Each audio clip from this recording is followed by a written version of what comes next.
NEET 26 में crack करना है तो 11 ऐसी मिस्टेक बताऊंगा जो तुम्हें गलती से भी रिपीट नहीं करना। ये मिस्टेक इतनी ज्यादा कॉमन है बट अननोटिसेबल है कि बच्चों के 2-3 अटेम्प्ट निकल जाते हैं तब भी उन्हें रियलाइज नहीं होता। जैसे कि मेरे जूनियर विक्रम के दोस्त आकाश के साथ हुआ था। आकाश और विक्रम दोनों ही क्लास 11 में एक ही साथ कोचिंग ज्वाइन करी एंड दोनों का एक ही सपना था नीट क्रैक करके डॉक्टर बनना। शुरू के 6 महीने दोनों के अच्छे गए, दोनों टॉप रैंक ला रहे थे, दोनों टेस्ट में अच्छे मार्क्स ला रहे थे, क्लास में अच्छी उनकी वाहवाही चल रही थी, सब बढ़िया चल रहा था। बट धीरे धीरे कुछ महीनों बाद आकाश पटरी से उतर गया। हर वीक की उसकी कंसिस्टेंसी ब्रेक होने लगी। कभी वो क्वेश्चन प्रैक्टिस नहीं कर पाता था, कभी थ्योरी सही से नहीं पढ़ पाता, कई बार लेक्चर अटेंड करने का भी उसको टाइम नहीं मिलता था। वो हमेशा कोई ना कोई जस्टिफिकेशन ढूंढता था। अरे एक दिन रिवाइज नहीं करूंगा तो क्या हो जाएगा, अरे एक दिन पढ़ाई नहीं करूंगा तो क्या हो जाएगा, दोस्तों के साथ घूमने चले जाता हूँ, मूवी देखने चले जाता हूँ, अरे गर्लफ्रेंड भी तो है मेरी, उसका भी तो ख्याल रखना है, या फिर लेक्चर देखना काफी है, क्वेश्चन प्रैक्टिस तो बाद में भी हो जाएगी। एंड सबसे बढ़िया बात, जब उसके रिजल्ट में मार्क्स कम आए तो उसने एनसीईआरटी हटा के सारी मोटी मोटी किताबें पढ़ना चालू कर दी। उसे लगा कि सब चीजें सही हो जाएगी बट अक्सर एक गलती से दूसरी गलती इनिशिएट होती है एंड जिसे कहते हैं डोमिनो इफेक्ट, एंड जहां से निकलना सबकी बात नहीं होती। आकाश की तो एक स्टोरी थी बट दूसरी तरफ विक्रम डिसिप्लिन था।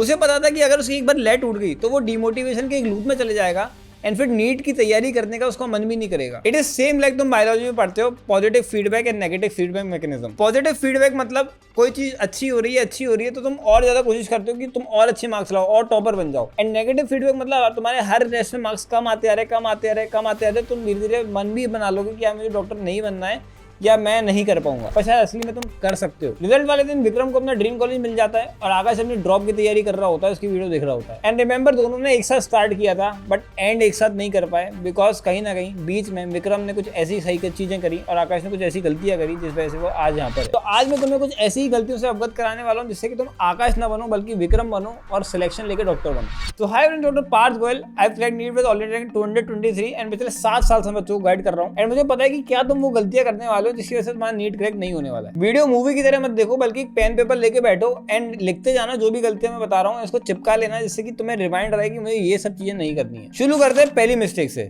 Chasing dopamine. मैंने कई सारे एस्पिरेंट्स ऐसे देखे जिनको पढ़ने से ज्यादा खूबसूरत नोट्स बनाने में, अच्छे पेन यूज करने में, कॉपीज यूज करने में मजा आता है। उसके बाद वो इंस्टाग्राम खोल के बैठ जाएंगे, अपनी स्टडी टेबल को थोड़ा एस्थेटिक बना लेंगे, उसकी फोटो खींच डालेंगे, कहेंगे भैया मैं हूँ नीट एस्पिरेंट। एक अच्छा नीट एस्पिरेंट वो नहीं होता जिसके नोट सबसे सुंदर होते हैं।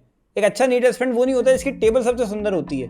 एक अच्छा नीट एस्पिरेंट वो होता है जिसके दिमाग में सब कुछ बैठा होता है। तुम्हें दुनियादारी से कट ऑफ होना है एंड तुम्हें सिंपल ये फोकस करना है कि कैसे तुम अपने नेक्स्ट टेस्ट में अपने मार्क्स को बढ़ाओ, बाकी सब चीजें भाड़ में जाए। मिस्टेक 2, एनसीईआरटी को साइडलाइन करना। देखो बायोलॉजी की एनसीईआरटी सब लोग पढ़ते हैं बट फिजिक्स केमिस्ट्री की एनसीईआरटी एक ऐसी एनसीईआरटी होती है जिसको सब लोग इग्नोर मार देते हैं एंड डायरेक्टली कोचिंग मॉड्यूल या अदर सोर्सेज के ऊपर जंप कर देते हैं। बल्कि सच बात ये कि एनसीईआरटी से ही पूरा पेपर आना होता है और एनसीईआरटी लाइन बाय लाइन तुम्हारी कम से कम एक बार तो पढ़ी होनी चाहिए from the first page to the last page. And मैं पर्सनली ये भी बोलता हूँ कि यार एनसीईआरटी के अंदर सारे एग्जांपल एंड सारी एक्सरसाइजेस तुम्हें करने चाहिए क्योंकि जितना भी कंटेंट तुम देख रहे हो मॉड्यूल्स वगैरह में वो कहीं ना कहीं एनसीईआरटी से ओरिजिनेट होता है। एंड चूंकि बच्चे एनसीईआरटी नहीं पढ़ते उनका बेसिक्स क्लियर नहीं होता एंड फिर वो सोचते हैं कि ये क्वेश्चन में ऐसा क्या था जो मुझे नहीं आता था, क्या मिसिंग बेसिक्स है मेरे, और फिर वो क्वेश्चंस कंप्लीट नहीं कर पाते, गलत सॉल्व करते हैं, उनको सॉल्व करने का आइडिया नहीं आता। एनसीईआरटी पढ़ के तुम्हें ये फायदा होगा कि तुम स्टार्टिंग से स्टार्ट करोगे एंड तब जब तुम ये चीज करोगे तो तुम्हारा बेसिक बिल्कुल परफेक्टली क्रिस्टल क्लियर होगा जो कि 99% बच्चों का है ही नहीं। मिस्टेक नंबर 3,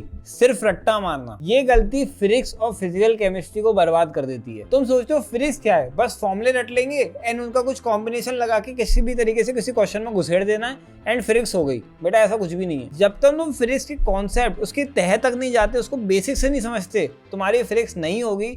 एंड 99.99% बच्चे से जब भी मैं मिलता हूँ वो यही बोलते हैं भैया फिजिक्स नहीं हो रही, उसको कैसे करें। एनटी अब सीधे फॉर्मूला बेस्ड क्वेश्चन नहीं देता, अब वो क्वेश्चन को ट्विस्ट करता है। एंड जब तक जो तुम फॉर्मूला रट रहे हो वो डिराइव कैसे हुआ है वो नहीं पता होगा, तब तक तुम फॉर्मूला रट रहे हो, तब तक तुम्हारा कॉन्सेप्ट क्लियर नहीं है। एंड जैसे ही ट्रिकी क्वेश्चन आएगा तुम हार मान लोगे। इसलिए रटना बंद करो, केवल कॉन्सेप्ट पे फोकस करो एंड फिजिक्स सबसे सिंपल सब्जेक्ट हो जाएगा तुम्हारे लिए। Mistake 4, inconsistent revision. आज एक चैप्टर पढ़ा, कल दूसरा पढ़ा और फिर पहला वाला भूल गए। तुम आगे बढ़ते जाते हो और पीछे सिलेबस पाइल अप होता जाता है। फिर तुम्हें याद आता है यार ये तो मैं पूरा बुद्धि से गायब हो चुका है, अब क्या करूं।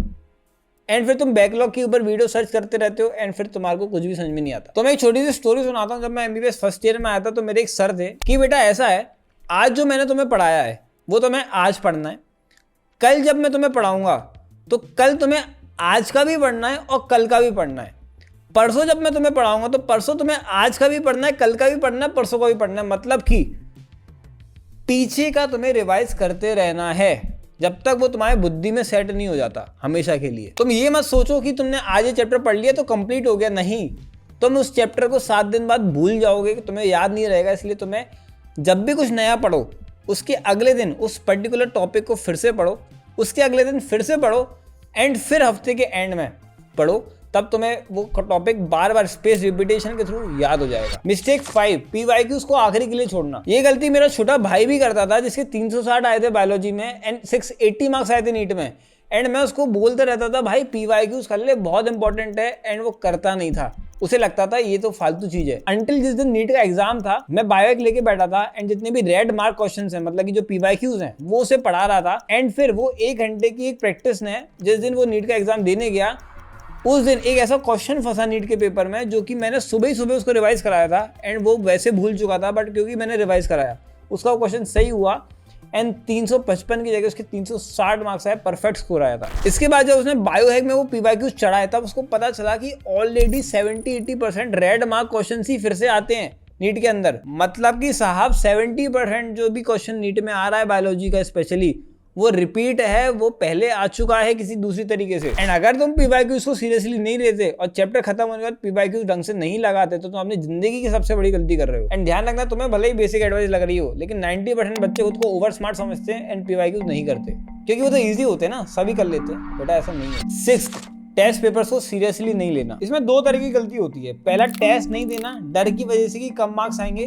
दूसरा, टेस्ट देने के बाद एनालिसिस नहीं करना, क्योंकि कौन इतना ट्रॉमा झेले कि भाई साहब मैं फेल होने वाला हूँ या मेरी बहुत बुरी बेइज्जती होने वाली है आगे समय में। याद रखो, कोई भी टेस्ट तुम्हारी रैंक सुधारने के लिए, तुम्हारी बेइज्जती के लिए नहीं है। तुम वो टेस्ट देते हो जिससे कि तुम्हें पता चले क्या तुम्हें नहीं आता है एंड उसको तुम सही कर पाओ। अगर सभी कुछ आता है तो टेस्ट देना बेकार काम है। इसलिए हर टेस्ट को तुम्हें बैठ के 2 से 3 घंटा लगा के एनालाइज करना है। 3 घंटे का अगर पेपर है तो 3 घंटे एनालिसिस में जाना चाहिए। एंड हर गलत क्वेश्चन का एक मिस्टेक नोटबुक बनाना है, जिसमें तुम लिखोगे कि ये क्वेश्चन मैंने गलत किया था, क्यों किया था, या तो मेरे को कॉन्सेप्ट नहीं पता था, या मैंने सिली मिस्टेक करी, या मैं पागल था, टाइम नहीं मिला, जो भी था रीजन उसमें लिखना है। क्योंकि असली इंप्रूवमेंट टेस्ट जस्ट देने से नहीं, बल्कि उसकी एनालिसिस से आता है। एंड अगर तुम एक अच्छी टेस्ट सीरीज ढूंढ रहे हो तो मेरे पास तुम्हारे लिए कुछ है। मैंने और मेरे एक इंजीनियर दोस्त ने मिलकर एक नीट हैक प्लेटफॉर्म बनाया, जहां पर कि तुम्हारे को हर एक सब्जेक्ट के chapter wise and topic wise question मिल जाएंगे। अगर तुम्हें एक चैप्टर का मॉक टेस्ट देना है तो वो भी दे सकते हो, या नॉर्मल नए क्वेश्चन प्रैक्टिस करना है तो वो भी कर सकते हो, जो कि नीट के बेस्ट SMEs के साथ मिलकर बना हुआ है। एंड ये सब कुछ 100% फ्री है। इसके अलावा कुछ एडवांस चीजें भी हैं जिसके लिए काफी सारा पैसा भी इन्वेस्ट किया गया है,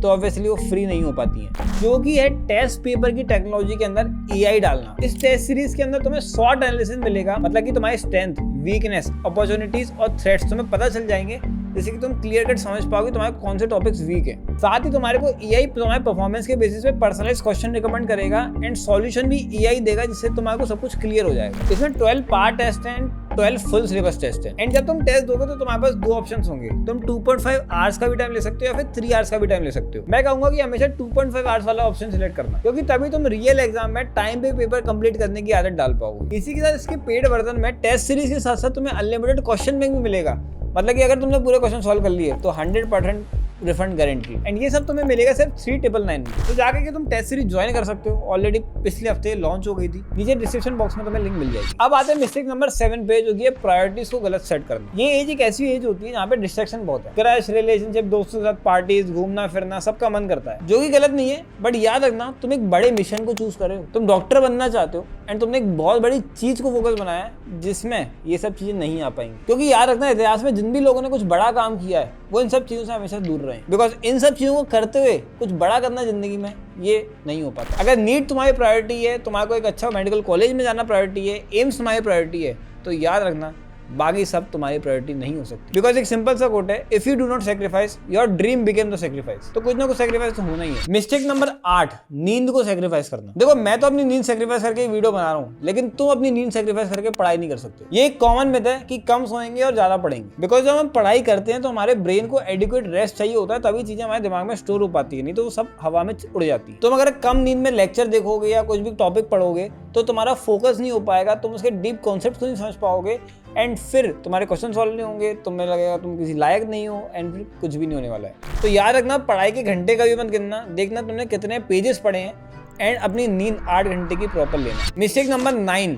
डाउट्स को पालते रहना। कई सारे बच्चों को क्लास में डाउट पूछने में शर्म आती है, सोचते हैं कि यार दूसरे लोग क्या सोचेंगे मेरे बारे में, मैं तो कितना बेवकूफ हूँ। मैं सही बताऊं, मैं अपनी क्लास में बेशर्मों की तरह डाउट पूछता था, इवन जब मैंने स्टार्ट किया था and I was just an average student, and लोग मेरे पे हंसते थे एंड आई वाज लाइक भाई भाड़ में जाओ, फक दैट शिट। मुझे पता है मैंने यहाँ पे पैसे भरे, बहुत सारे पैसे लगे मेरे मम्मी पापा के, बहुत मेहनत के पैसे लगे, एंड मैं पूरी वसूली करके जाऊंगा। मैं एक एक डाउट, एक एक कॉन्सेप्ट क्लियर नहीं हो जाएगा, इस टीचर को यहाँ से निकलने नहीं दूंगा। स्टार्टिंग में तो मैं एक बेवकूफ़ बच्चों की कैटेगरी में आया, लेकिन धीरे धीरे मेरे मार्क्स बढ़ गए, मैं एक टॉपर बन गया। अब एक टॉपर जब डाउट पूछता है तो उसकी और वैल्यू होती है। एंड मेरे काफ़ी दोस्त भी बन गए क्लास में, क्योंकि वो मुझसे बोलते थे भाई मेरे को भी ये सेम डाउट आता है, लेकिन मेरे अंदर पूछने की दम नहीं होती, लेकिन तू पूछ लेते जैसे मेरा क्लियर हो जाता है। तो you need to be the sigma male जिसके अंदर हद लेवल कॉन्फिडेंस है, और तुम भाई को भाई कौन रोक रहा है कॉन्फिडेंस से, तुम खुद रोक रहे हो, है ना। तो खुद को रोकना नहीं है भाई, क्योंकि देखो डाउट कितना भी सिली हो उसे तुम्हें तुरंत क्लियर करना पड़ेगा, नहीं तो वो आगे तुम्हारे कॉन्सेप्ट को बिल्डअप नहीं होने देगा, एंड फिर तुम एक जगह स्टक हो जाओगे